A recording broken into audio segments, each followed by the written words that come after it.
sa atin, kailangan po pala talaga nating mag-provide ng tax identification number mga katiktik. Okay, so bakit nga ba kailangan yan?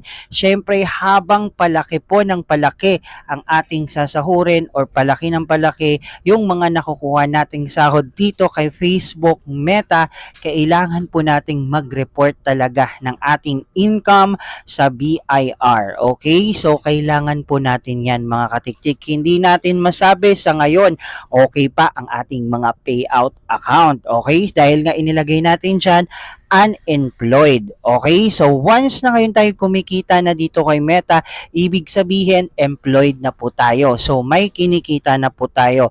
Dapat po kumuha na po tayo ng tax identification number at i-update po natin ang tax information natin at ilagay na natin yan dito kay Meta dahil